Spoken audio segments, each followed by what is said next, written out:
Olukord Taiwani ümber pingestub. Taiwan tulistas esimest korda rakette Hiina suunas. Varem viisid Taiwani relvajõud läbi õppused, mille eesmärk oli harjutada saarele tunginud Hiina vägede hävitamist. Nad korraldasid raketi- ja suurtükiväe tulelööke, et luua võimalikult realistlik lahingutegevuse stsenaarium. Kuid täna sai teatavaks, et Taiwani sõjavägi viis esimest korda läbi rakettide katsetuslaskmisi Hiina suunas mobiilsetelt raketilaskeseadmetelt. HIMARS, harjutades Pekingi võimaliku rünnaku tõrjumise taktikat, andis ennetava löögi. Sel ajal käitus Peking äärmiselt kummaliselt. Hiina tühistas ootamatult 2 sel kuul kavandatud kõrgetasemelist dialoogi Euroopa Liiduga, kuna Brüsseli ja Hiina vahelised erimeelsused süvenesid. Aga kogu selle loo juures šokeevis mind isiklikult kõige rohkem just Taiwan. Sai teatavaks, et Taiwan müüb siiani Hiinale avalikult tehisintellekti jaoks mõeldud tipptasemel kiipe. Need samad kiibid, mille müümise Ameerika Ühendriigid oma ettevõtetele Hiinasse keelasid, aga Taiwan müüb neid kiipe hiinlastele. Ja tegelikult on kõik need uudised omavahel seotud üheks tervikuks. Pekingist lähtuvad läbirääkimised Euroopa Liiduga, sõjalised õppused ja tipptasemel kiipide müük. Seega paneme kogu selle loo nüüd üheskoos kokku. Minu nimi on Aleksei Petši, arutame neid teemasid koos. Aga enne kui alustame, palun tellige see YouTube'i kanal, pange videole like, kirjutage oma kommentaar ja kindlasti liituge minu Telegrami kanaliga Petši News. Link sellele on selle video kirjelduses. Seal avaldame operatiivseid uudiseid kohe, kui need laekuvad. Teeme siis lühikese kokkuvõtte sellest, mis toimub Indo-Vaikse ookeani piirkonnas. Täna šokeerisid Ameerika meediakanalid ilmselt iga selle piirkonna elaniku. Selgus, et kolmapäeval 10. juunil viisid Taiwani sõjaväelased läbi rakettide katsetuslaskmisi Hiina suunas mobiilsetelt HIMARS-i raketisüsteemidelt, harjutades võimaliku Pekingi rünnaku tõrjumise taktikat. See oli esimene kord, kui neid kasutati, Ameerika HIMARS-id ja veel sellisel kujul. See tähendab, et raketid lendasid tõepoolest Hiina suunas. Manöövrid toimusid Taiwani läänerannikul sõjaliste õppuste teisel päeval. See on esimene kord, kui Ameerika HIMARS-süsteemi raketid lasti Taiwani väina suunas, mis erandab isevalitsevat saart Mandri-Hiinast. Sõjavägi kasutas õppemissioone, mille lennuulatus oli vähendatud ja mis kukkusid vette ranniku lähedal. Sõjalised manöövrid hõlmasid võimaliku Hiina sissetungi vastuskeemi harjutamist. Õppustel kasutati ka 155 mm haubitsaid. Eesmärk oli kontrollida võimet kiiresti tehnikat paigutada ja anda täpseid lööke taktikal tulista ja jookse. Ja nüüd kinnitas Taiwani esindaja USA-s Alexander Yui õppuste läbiviimist, kus kasutati hiljuti USA-lt soetatud HIMARS-süsteeme.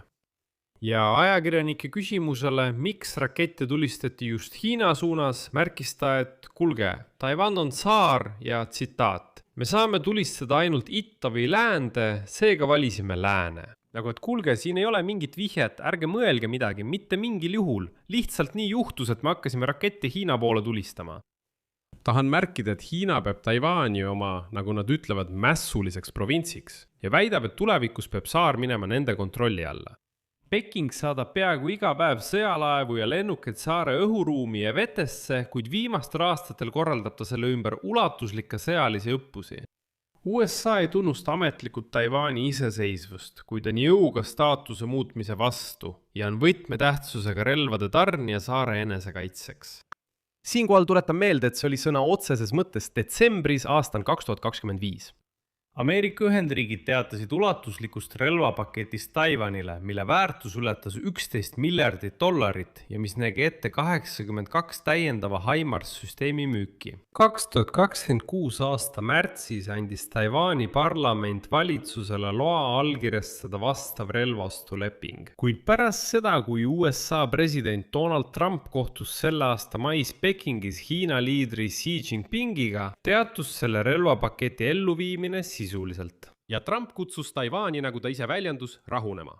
Ta ütleb, teil on vaja veidi maha rahuneda. Mida te veel tahate? Kuidas teil üldse läheb? Teil on kõrval tohutu Hiina. Vaadake, kui suur on Hiina ja teie olete nii väikesed. Kas te tõesti tahate sõdida? Ta ütles, et kui te alustate sõda, peab Ameerika, nagu ta rääkis, tulema teie ees sõdima 9500 miili kauguselt. Nagu meil pole seda vaja. aga siiski on Taiwanil relvastuses HIMARS-süsteemid ja nüüd on nad need esimest korda Taiwanil kasutusele võtnud, mis teeb paljud Hiinas murelikuks. Aga see pole veel kõik. Me kõik teame, et Hiina pole kunagi loobunud jõu kasutamisest saare üle kontrolli saavutamiseks ning nende lennukid ja laevad on kogu aeg kuskil läheduses. Seetõttu kasutasid Taiwani sõjaväelased õppuste käigus saarel välja töötatud Thunderbolt 2000 raketikomplekse, mis on paigaldatud veoautodele. Hiljem kasutati ka Ameerika Paladin haubitsaid, suurtükiväge ja miinipildujaid, et luua tulevöönd, mis suudaks potentsiaalselt dessantoperatsiooni peatada. Ja mis oluline, Taiwani sõjaväelased rõhutasid taas, et Thunderbolt 2000 süsteemi kasutati esimest korda 7 aasta jooksul. Kuid sõjaliste õppuste taustal teeb Taiwan samme, mida on väga raske seletada. See kõik näeb välja väga kummaline. Kas te teadsite, et Taiwan ei ole siiani tegelikult kehtestanud ekspordikontrolli piiranguid? Seetõttu ostavad Hiina ettevõtted saarel avalikud valmis serverisüsteeme tehisintellekti kiipidega, mida USA võimud ei luba sinna tarnida. Ehk siis USA kehtestas sanktsioonid, blokeeris nende kiipide müügi Hiinasse Ameerika ettevõtetelt, kuid Hiina ostab selle toote Taiwanilt. Formaatselt. Ameerika seadused ei takista üldse tehisintellekti kiipide tarnimist Hiinasse. Kuigi vastavad hoiatused kohalikele ettevõtetele tehakse pigem selleks, et näidata solidaarsust USA võimudega. Ehk siis öeldakse, et see pole soovitatav, me ei keela muidugi, aga see pole soovitatav. Ja alles nüüd, Ameerika kolleegide survel, valmistuvad Taiwani võimud neid piiranguid seadusandlikul tasandil kehtestama. Lihtsalt selgituseks, alles eelmisel aastal, rõhutan, alles eelmisel aastal lisasid Taiwani võimud Hiina ettevõtted Huawei ja SMIC nende ettevõtete nimekirja, kellega Taiwani äriringkondadel ei soovitata suhelda. Kordan veel kord, mitte keelatud, vaid ebasoovitavad. Samal ajal säilitasid kõik teised Hiina ettevõtted formaalselt õiguse osta Taiwani toodangut, isegi kui jutt käib kõige arenenumatest tehisintellekti kiipidest. Ja nüüd kaaluvad Taiwani võimud võimalust kehtestada filter kõigile Hiina kiibiostjatele, lähtudes Ameerika Ühendriikide ekspordikontrolli reeglitest. Aga on lootust, et Taiwan lõpuks paneb selle äri hiinlaste jaoks kinni. Aga ma olin šokeeritud, kui sain teada, et taiwanlased teenivad selle pealt päris hästi ja nad jätkavad tipptasemel kiipide müümist Hiinale. Hiina ja lääne vastasseis kasvab ka teistes küsimustes. Financial Times kirjutab, et Hiina tühistas ootamatult 2 sel kuul kavandatud kõrgetasemelist dialoogi Euroopa Liiduga, kuna Brüsseli ja Hiina vahelised lahkhelid süvenesid. Jutt käib ministrite tasemel digiteemalisest kohtumisest Pekingis ning eraldi dialoogist, milles pidi osalema Euroopa Liidu diplomaatilise teenistuse asejuht Olaf Skog. Allikate sõnul tühistas Hiina pool kohtumise viimasel hetkel ilma ametlikke selgitusi andmata. Siinkohal märgin, et diplomaatias kasutatakse sellist praktikat poolte poolt poliitilise rahulolematuse signaalina. Ehk nad ei saa tulla ja öelda otse, et nad on mingi otsusega rahulolematud. Sellepärast nad tühistavadki kohtumise ja diplomaatilises keeles saavad kõik aru, et hiinlased on rahulolematud. Nad hakkavadki neid kohtumisi tühistama seni, kuni me ei anna mingit märki nõusolekust. Viimastel kuudel on pinged EL-i ja Hiina vahel kasvanud kaubandusvaidluste ja Hiina ekspordile seatud piirangute taustal ja arutelu uute Euroopa meetmete üle tööstus- ja tehnoloogiapoliitika valdkonnas.